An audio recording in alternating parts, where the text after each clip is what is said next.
Hey guys, what is going on? Eric Bach here. We have not done a Facebook Live in here for a bit. Originally, I was going to do this over in the Bach Performance Facebook page, but we're having some technical difficulties, so here we are. What we are going to cover today are 5 hard and fast meal rules that you can use on a regular basis to eat healthy without having to count macros if you're out traveling, if you just need some simple rules to follow so you can lose weight, get jacked, and do so without feeling like you have to live in the gym. Now, this question came from a client yesterday. Actually, we were hopping on the phone talking for about 15 minutes, and he's like, you know what, Eric? I really fucking hate counting calories. What else can I do? I'm like, you know what? I really fucking hate counting calories too. Here are 5 rules that I do day in, day out that really help me dial it in. Because sometimes I count calories, but that's only when I'm starving and trying to look jacked for a photo shoot. So, here we go. Number 1, at each and every single meal, have protein. Very simple. So breakfast, that could be, if you want to go precision nutrition style, use like the size of your palm. That'll be a really good way to get 20 to 35 grams of protein. It's going to be pretty unique to an individual, but men and women use your hand as a measurement tool. That's a simple way to get like a guesstimation of how much protein you are getting. It's generally probably 20 to 30, 35 grams, depending on how big you are. So protein with every single meal. That could be a protein shake. That could be eggs at breakfast. That could be leftovers at lunch. That could be chicken breast. It could be any number of things. But make sure you're getting protein each time that you are having a meal. All right? Number 2, have a protein. I just said protein. Come on, Eric. Man, I'm choking on my tongue. Have a fruit or a vegetable each and every single time that you are eating, right?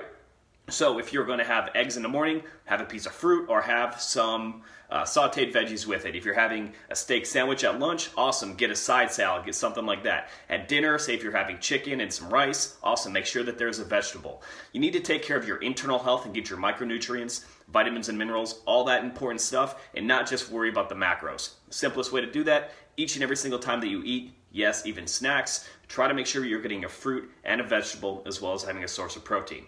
All right, so we got 2 down right now. We've got protein and we have a fruit or a vegetable. Number 3, because my memory is shot and it's Friday, I've got my notes right here. Put your fork down between bites. So instead of just woofing down your food, checking out that new Chris Rock Netflix special that's on, or the Dave Chappelle one. By the way, did you guys see that Dave Chappelle Netflix? Boom, it's bomb. Anyway, put your fork down between bites. It is not a shovel, it is a fork. It's meant for spearing, biting, putting it down, and chewing. So, drop the fork after your bites, take time to digest. The digestion process is really what starts to really break down all of your food and help with nutrient assimilation. If you have a lot of gut issues, your stomach always feels jacked up, well, take more time to eat, turn off the TV, put the fork down between bites. That is going to be a very simple rule. It's going to help you break down your food much better. Taken a little bit further, we see the diets of all these, European countries and wonder how the hell can they have, wine? How do they have chocolate? How do they have all these other aspects? And we can talk about food quality all we want, but here in the U.S. and, even in Canada, we have a tendency to rush through our meals. We just treat food like it's another industrial process. It's not the case. Sit down, enjoy a meal with somebody, put your fork down between meals and make it more of a social event. Your waistline will thank you. All right, so we got 3 down so far. We got fruit and veg at each meal. We got protein. We have putting a fork down. Number 4, have a big glass of water before your meals. Now, I like to time this maybe 10 to 15 minutes before.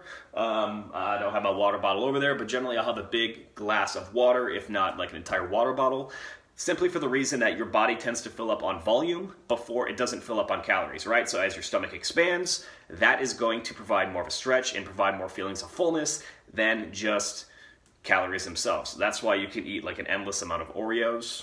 Don't take up a whole lot of room, but they can take up a whole lot of calories, right? So when you're drinking water as well, you don't want to have too much when you're actually having the meal because that can actually dilute some of your stomach acid, and that can, like peristalsis, which is, your organs and whatnot that are like churning and trying to get your food through. If you have too much, you can trigger peristalsis, which can actually increase gastric emptying, which actually speeds up how fast stuff hits how fast your blood sugar spikes. So don't drink a ton of water during your meal, but drink a bunch of water before your meal. It's going to help you feel full faster, and obviously water is good for you.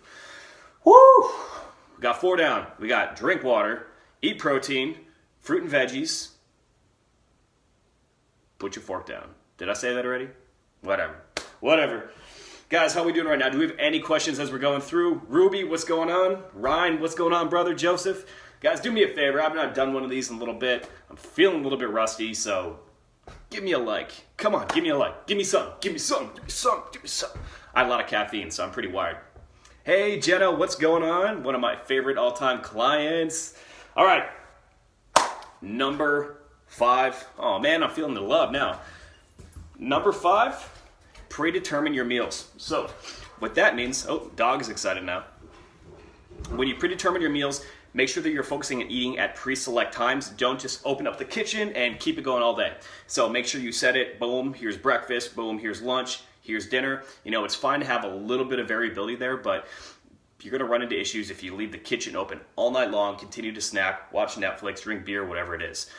You know, I got one of these actually from Jason Helms. He tells his clients, after you have dinner, close the kitchen. So he's got 2 little girls. He's married, so it works really well for them. Close the kitchen, wrap everything up, and then shut it off. And I've started using that with my clients in terms of fat loss, and it is a game changer. So when you are not having predetermined meals, don't wind up in the kitchen endlessly snacking, making it like Thanksgiving where you're grazing into 10,000 calories a day.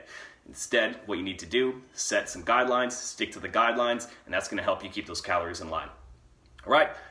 Guys, so there we have it. That is 5. That is eat protein at each meal. That's have a fruit or a vegetable every single time that you eat. Drink water before you get to the meal. Number 4, put your fork down. That was actually number 3. Number 5, set up consistent times when it comes to your eating and stick to those. All right, guys, so that is all we have for today. Do me a favor, drop me a thumbs up, drop me a comment, and if you have any questions, please let me know below. We're going to keep doing these. I'm going to be aiming for Monday and Friday at around 3:30 right here. I might do a couple on the Bach Performance page, and if we do so, I will let you guys know, but I appreciate your support, and have a good rest of your day.